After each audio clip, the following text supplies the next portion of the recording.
It was a normal Tuesday morning at the Miller family home. The sun had just risen, and normally Skippy and Wild would begin with their gentle morning chirping. But today was different. "Scree!" Skippy's scream cut through the morning peace like a knife.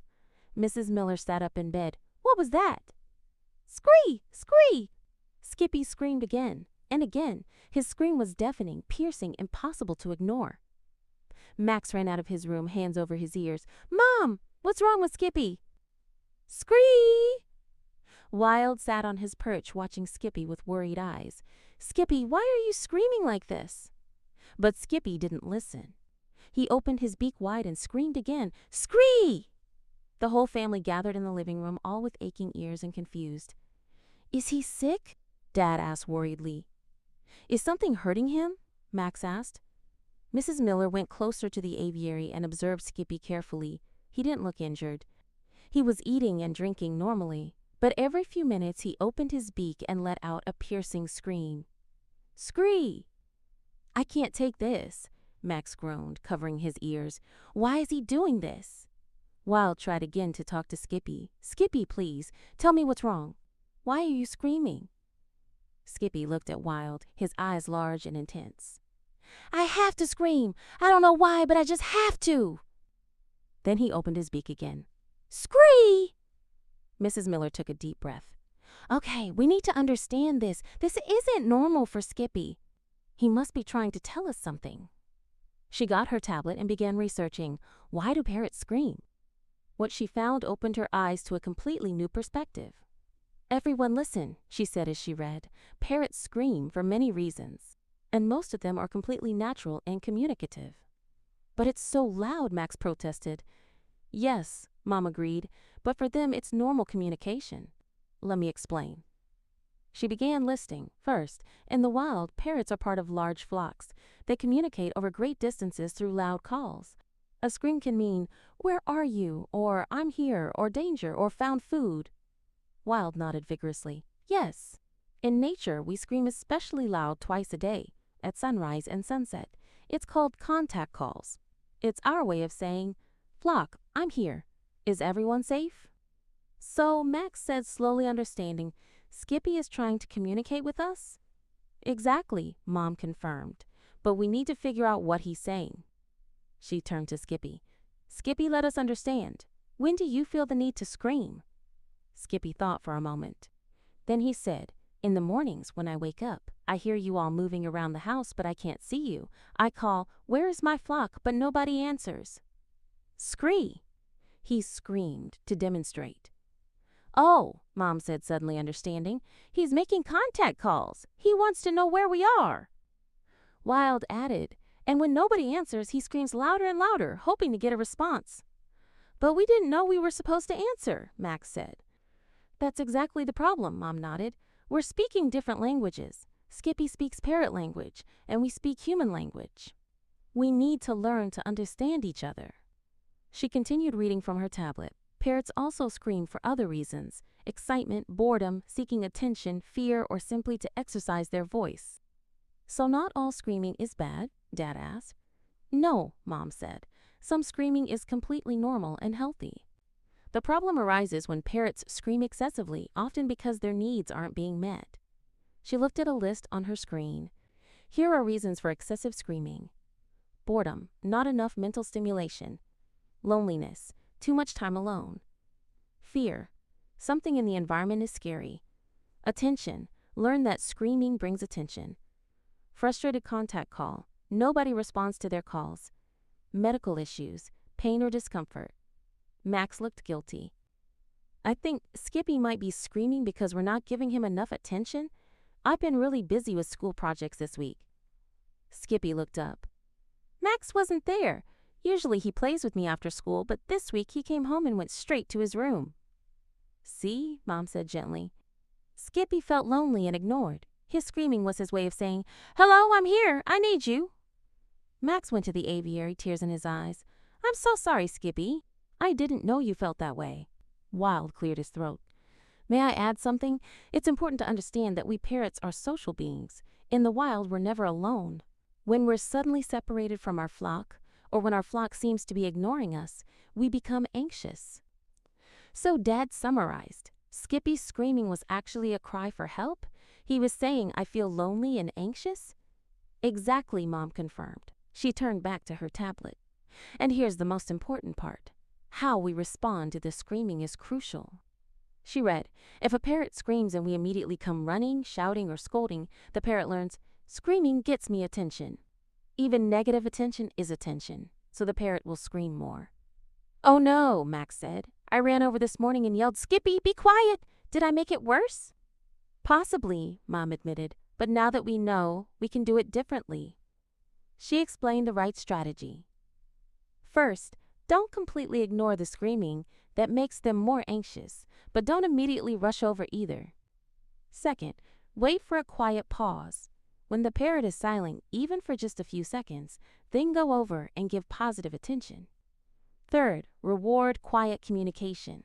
When Skippy calls softly or chatters, we respond immediately and positively. Fourth, answer contact calls. When Skippy calls in the morning, we call back. Good morning, Skippy, we're here.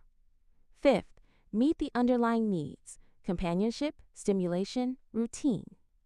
Wild nodded approvingly. This is very wise. In nature, when I make a contact call, the flock calls back. It reassures me to know I'm not alone. Mom suggested, let's make a plan. How can we make sure Skippy doesn't feel lonely or ignored? They began brainstorming. Morning routine. When Skippy makes his morning call, we call back. Good morning, Skippy. Before leaving the house, we spend 10 minutes with him. We explain where we're going and when we'll be back. During the day, background sounds, radio or music, so he doesn't feel alone. Rotate toys to prevent boredom. If possible, place aviary where there's activity. After school/work. At least 30 minutes of dedicated time with Skippy and Wild. Training, games, or just talking. Evening. Family time together. Gentle words before bedtime. But Max, Wild said that's normal. That's an excellent question, Mom said. A certain amount of screaming is actually healthy and normal. We don't want to eliminate it completely. That would be unnatural.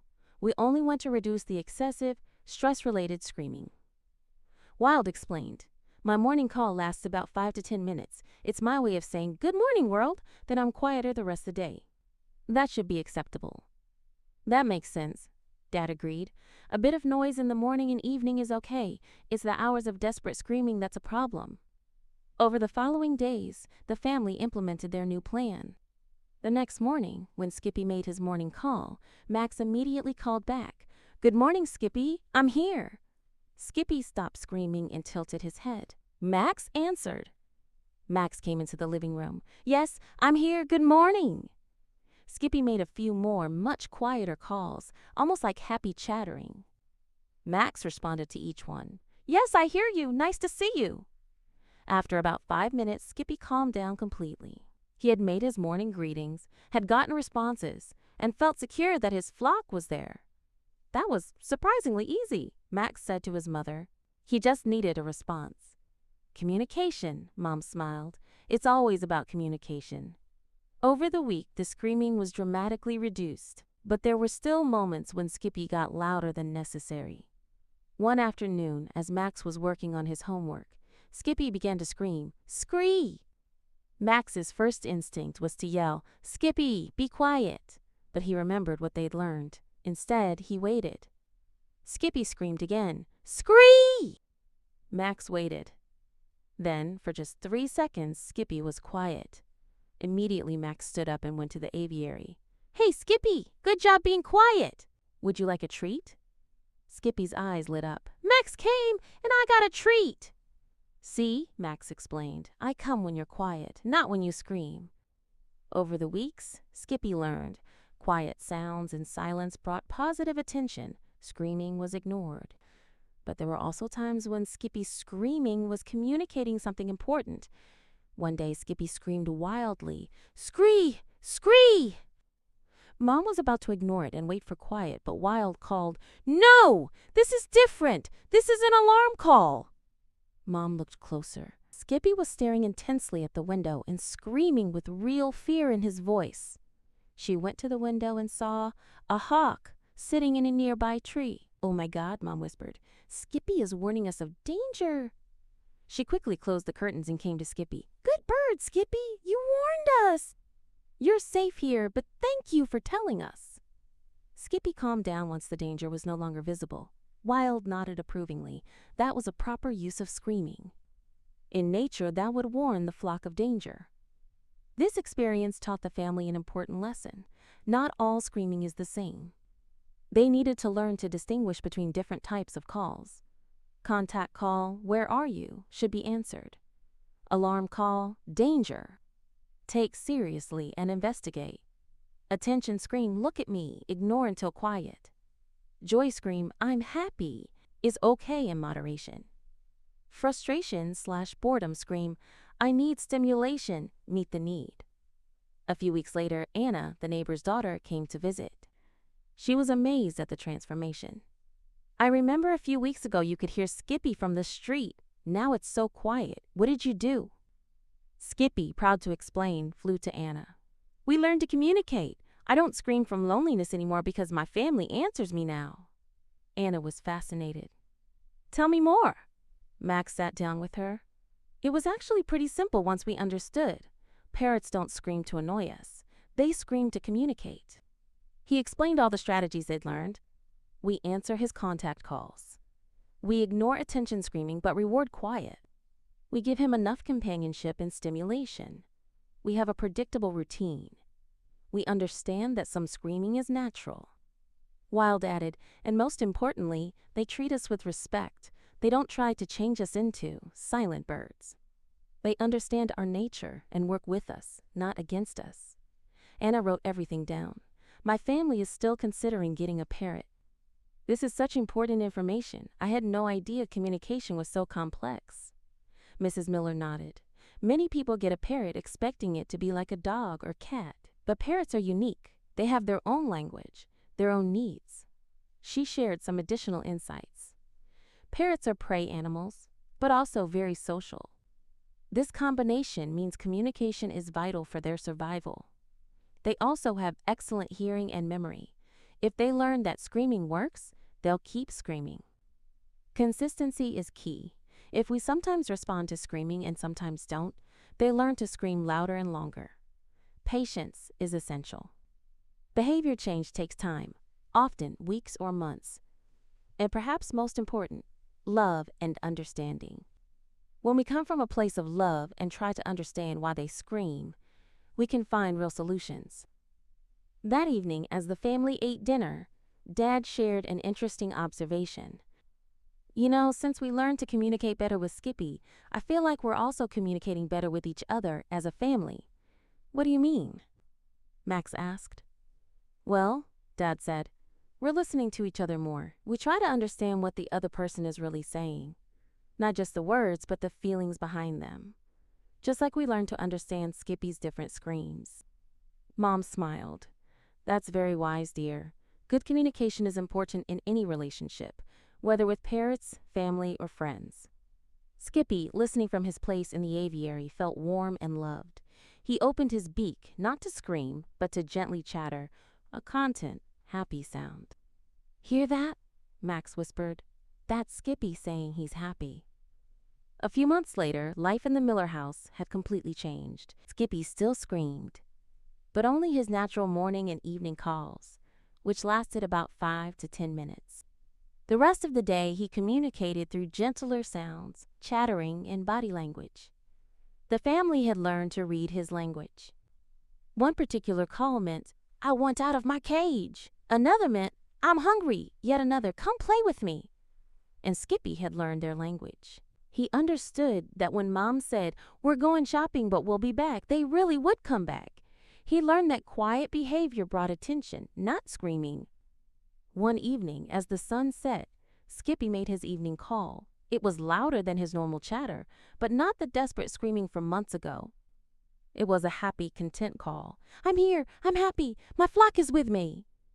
The family called back, "We're here too, Skippy. Good night." Under the cover of his aviary, in the peaceful darkness, Skippy snuggled on his perch. "Wild?" he whispered. "Yes, Skippy?" "Thank you for helping me learn how to communicate better." "Thank you too," Wild answered. You taught me that it's never too late to learn new ways of communicating. Your family is special. They really made the effort to understand your language." "I'm so happy," Skippy sighed contentedly. "Me too," Wild agreed. "And you know what's best? True communication comes from love and the desire to understand. When both sides are willing to learn, everything can be solved." With that warm thought, the two friends fell asleep, surrounded by a family who loved and understood them, in a home where communication, in all its forms, was valued and nurtured.